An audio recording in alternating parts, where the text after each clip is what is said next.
Dans l'Évangile de Jésus-Christ selon saint Luc. En ce temps-là, parmi les disciples, le Seigneur en désigna encore 72, et il les envoya deux par deux en avant de lui, en toute ville et localité où lui-même allait se rendre. Il leur dit : « La moisson est abondante, mais les ouvriers sont peu nombreux. Priez donc le maître de la moisson d'envoyer des ouvriers pour sa moisson. Allez, voici que je vous envoie comme des agneaux au milieu des loups. Ne portez ni bourse, ni sac, ni sandales, et ne saluez personne en chemin. Mais dans toute maison où vous entrerez, dites d'abord « Paix à cette maison ». S'il y a là un ami de la paix, votre paix ira reposer sur lui. Sinon, elle reviendra sur vous. Restez dans cette maison, mangeant et buvant ce que l'on vous sert, car l'ouvrier mérite son salaire.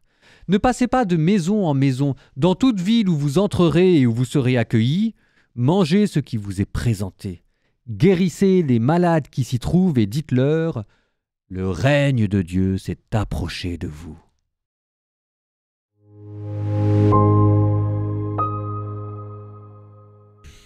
La moisson est abondante, mais les ouvriers sont peu nombreux. Comme quoi, la crise des vocations, manifestement, ne date pas d'hier, mais est déjà bien ancrée dans l'histoire de l'Église. C'était déjà le cas au temps de Jésus. La différence, c'est peut-être dans la manière d'y répondre.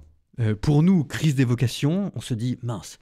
On va faire des campagnes d'affichage, ou on va faire des sermons pour inciter les gens à donner leur vie, ou alors on va essayer de montrer que c'est pas incompatible avec la vocation conjugale, on va essayer d'aménager des choses, on va faire des journées portes ouvertes, on va avoir un week-end de la vocation, un dimanche du pasteur, du bon pasteur, etc.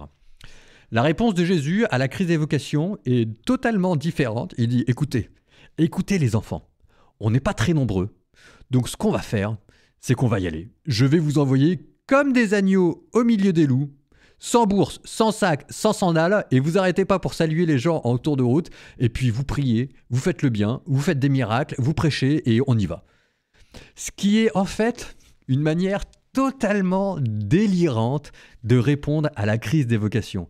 Ce que nous, on pourrait peut-être appeler une fuite dans l'activisme, mais ce qu'on pourrait aussi appeler une fuite dans la radicalité. Ce qui est toujours dangereux parce qu'il faut être prudent et qu'il ne faut pas faire ça n'importe comment. Peut-être que je suis devenu vieux en disant ça.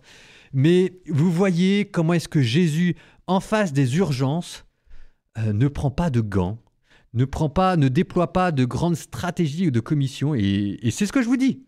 Écoutez les enfants, on n'est pas nombreux, vous n'avez pas de prêtres autour de vous, écoutez, vous ferez leur boulot. Vous me direz, je ne peux pas faire la messe, etc. Non, mais Dieu vous envoie comme des agneaux au milieu des loups. Vous n'avez pas de bourse, vous n'avez pas de sac, vous n'avez pas de sandales, vous n'avez pas 10 ans d'études de théologie.